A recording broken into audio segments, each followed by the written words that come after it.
Welcome back. I'm Sheila. If you're new here, thank you for coming. Today is Classic Sundays, and I've got a 1965 Plymouth Barracuda to show you. I just like saying Barracuda. I'm just going to throw that out there. This has a 273 V8 engine in it, and yes, it is a project car.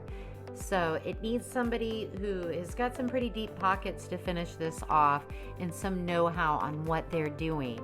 Because when you see the interior, you're going to see that the roof and some other things need to be finished. But this is a beautiful car, and I have driven past it quite a few times working. And I'm just bringing a call to arms because, I love when it comes to these old-time cars that somebody can help finish the jobs or do what needs to be done to make this car back to the shape it needs to be in to just wow everyone. Also, if somebody does buy this car, by all means, I hope that you invite me back when you finish it so I can film it. That would be absolutely amazing.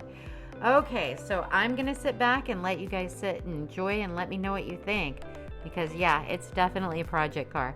Supposedly it does drive, so yeah, enjoy.